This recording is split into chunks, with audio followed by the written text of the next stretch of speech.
کہ یہ مسئلہ کسی آرگنائزیشن کا نہیں ہے یا کسی جماعت کا نہیں ہے، یہ مسئلہ پورے ہندوستان کے مسلمانوں کا ہے، اور یہ اگر ان کی نیت ہے کہ یہ اس کو پاس کریں گے تو پھر ہم کو سڑکوں پہ آنا پڑے گا۔ دیکھیے، توقیر رضا صاحب نے جو کہا وہ حقیقت ہے۔ آر ایس ایس اور بی جے پی جو ہے اس کا تو مقصد ہی یہ ہے۔ مجھے حیرت ہے اپنے ان لوگوں سے جو جانے کس خوف سے یا کس مقصد سے یا تو خاموش ہیں اور یا پھر وہ کہہ رہے ہیں کہ نہیں آج بھی بی جے پی اور آر ایس ایس کے ساتھ ہیں۔ میں سمجھتا ہوں کہ میری قوم کو چاہیے کہ ان کو بائیکاٹ کریں، ان سے رشتے توڑیں، شادی بیاہ ان کے ہاں جانا بند کرتے ہیں، ان سے اپنے رشتے توڑ دیں، اس لیے کہ وہ منافقوں کی سب سے اونچی سطح پہ بیٹھے ہوئے ہیں۔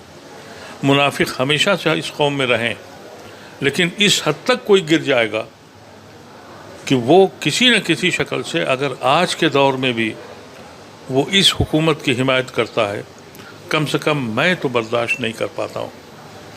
میں تو ان لوگوں سے ملنا بھی نہیں چاہتا ہوں جو آج اپنے غرض کی خاطر پورے ملک کو تباہ کرنے پہ تیار ہو گئے ہیں۔ یہ ملک کو بانٹنے کی کوشش ہے اور پھر بھی بے حسی کا یہ عالم ہے۔ تو یہ توقیر رضا صاحب کا جو بیان ہے یا دوسرے علماؤں کا بیان ہے، لیکن مجھے ایک چیز کی خوشی ہے کہ پہلی بار پرسنل لا بورڈ نے ایک کلیئر اسٹینڈ لیا ہے، اور یہ کلیئر اسٹینڈ کی ضرورت ہے۔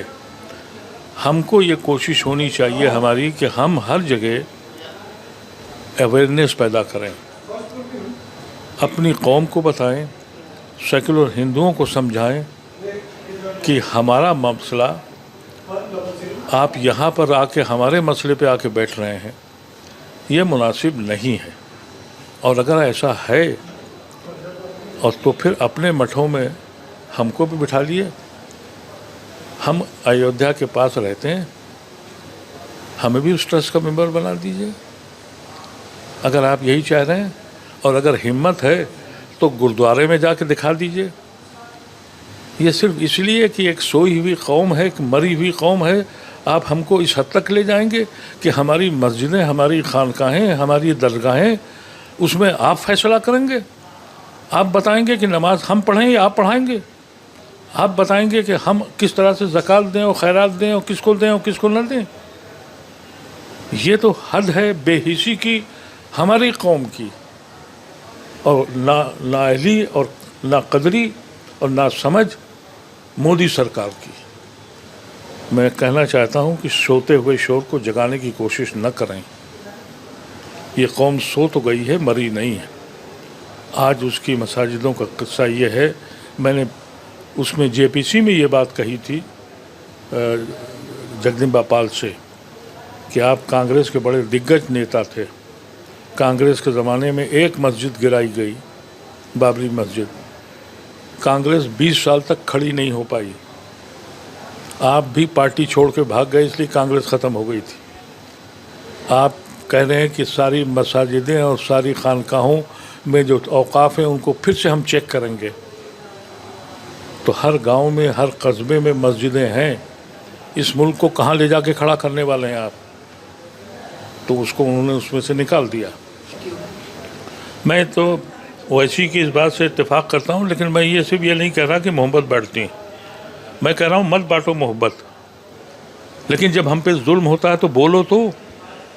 مسلمان کا نام لینے سے ڈرتے ہیں لوگ، مسلمان کو پولیٹیکل پارٹی اپنی اسٹیج پہ نہیں بٹھالتی، مسلمان کو ٹکٹ اس لیے نہیں دیتی کہ پولرائزیشن ہو جائے گا۔ اس حد تک گراوٹ ہو چکی ہے سیاسی لیڈروں کی۔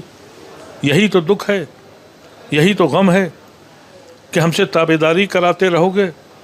ہم تو صرف یہ کہہ رہے ہیں کہ ہمارے حصہ ہمیں دے دو، ہم تمہارے ساتھ کھڑے ہیں، اس ملک کے ساتھ کھڑے ہیں، اس ملک کے آئین کے ساتھ کھڑے ہیں، لیکن ہمیشہ تابعداری اور خوف اس حد تک۔ ابھی نوح میں